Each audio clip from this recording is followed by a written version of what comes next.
Price the Lord.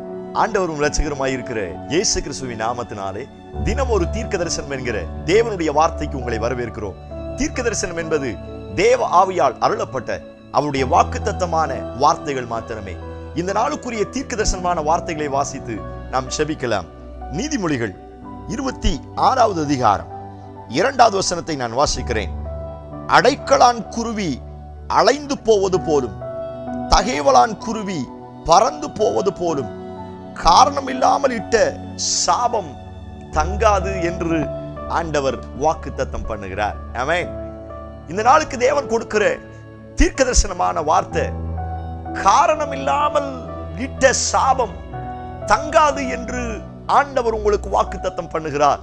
இந்த சத்தத்தை கேட்கிற நீங்கள் யாராய் இருந்தாலும் சரி, உங்களை பார்த்து ஆண்டவர் சொல்லுகிறார், உலகத்தின் மூலமாய் வருகிற சாபங்களுக்கு நீ பயப்பட வேண்டிய அவசியம் கிடையாது. விசேஷமாய் மனுஷீக வல்லமைகளின் மூலமாய் நமக்கு விரோதமாய், நம்முடைய குடும்பங்களுக்கு விரோதமாய், நம்முடைய எதிர்காலத்திற்கு விரோதமாய், நம்முடைய கையின் பிரயாசங்களுக்கு விரோதமாய், நம்முடைய பிள்ளைகளின் வாழ்க்கைக்கு விரோதமாய் எத்தனை சாபமான வார்த்தைகள், சாபமான எண்ணங்கள், சாபமான பார்வைகள் நமக்கு விரோதமாய் வந்தாலும், தேவ பிள்ளைகள் அவரை அடைக்கலமாய் வைத்திருக்கிற, அவரை பின்பற்றுகிற நாம் பயப்பட வேண்டிய அவசியம் கிடையாது. காரணம், அவர் என்னோடு இருந்து எல்லா சாபத்தை முறித்து போட வல்லமையுள்ளவராய் இருக்கிறார். எத்தனை பேர் இந்த வார்த்தைக்கு ஆமென் சொல்றீங்க? Praise God. நான் சொல்லுகிறேன், சாபம் என்னை அணுகுவது கிடையாது. சாபம் என் வீட்டில் தங்காது. என் மேல வந்துச்சுன்னா அந்த சாபம் என் மேல பழிக்காது. ஸ்தோத்திரம். நான் ஆண்டவரை சார்ந்திருக்கிறபடியினால், நான் ஆண்டவருடைய வார்த்தையை கை கொள்ளுகிறபடியினால் எவ்வித சாபங்களும் எனக்கு விரோதமாய், என்னுடைய வாழ்க்கைக்கு விரோதமாய் அவைகள் வந்தாலும் அவைகள் பழிக்காது, அவைகள் தங்காது. எத்தனை பேர் இந்த வார்த்தைக்கு ஆமென் சொல்றீங்க? நம்புங்கள், ஆண்டவருடைய வார்த்தையை நம்புங்கள். தோத்திரம். மனுஷனுடைய கண்கள் சாபத்தை கொண்டு வருகிறது. அநேகருடைய பார்வையே சாபமான பார்வை. அநேகருடைய எண்ணங்கள், அநேகருடைய சிந்தனைகள் சாபமான சிந்தனைகள். நம்மை பார்க்கும் பொழுது, நம்முடைய குடும்பத்தின் வளர்ச்சியை பார்க்கும் பொழுது, அல்லது கர்த்தர் நம்மை ஆசீர்வதிக்கிற விதத்தை பார்க்கும் பொழுது, ஆண்டவர் நம்மை மேன்மைப்படுத்துகிற விதத்தை பார்க்கும் பொழுது, அநேகருடைய சிந்தனை, அநேகருடைய பார்வை, இன்னும் சொல்லப்போனா அநேகருடைய நாவு சாபத்தினால் நிறைந்திருக்கிறது.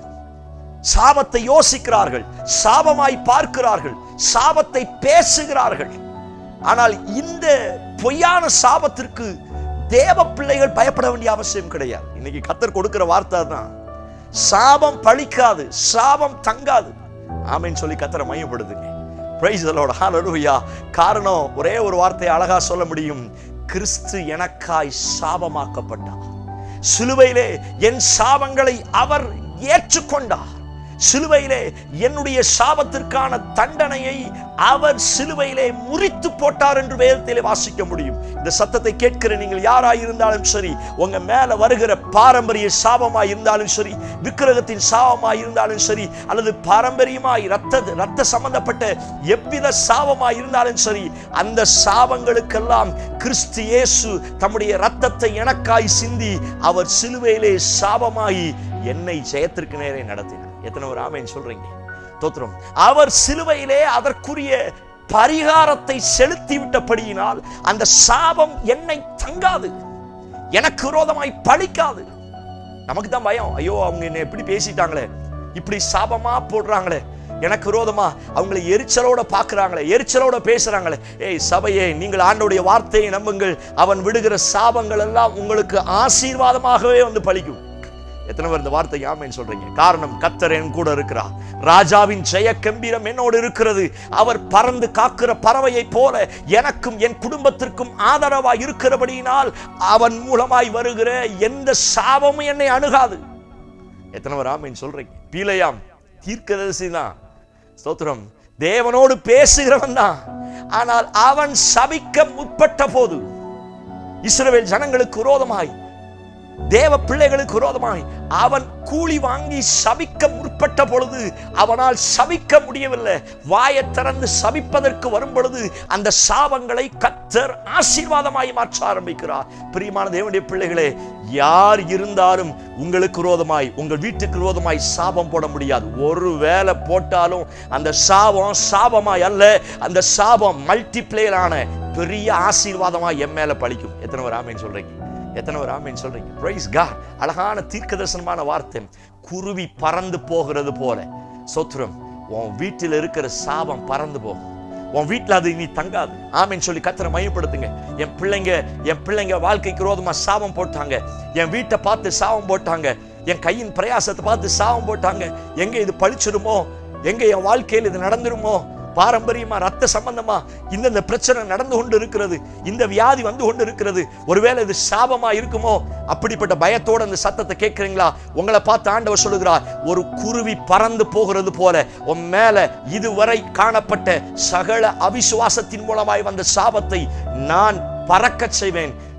எந்த ஒரு சாபமும் தங்காது என்று கர்த்தர் சொல்லுங்க.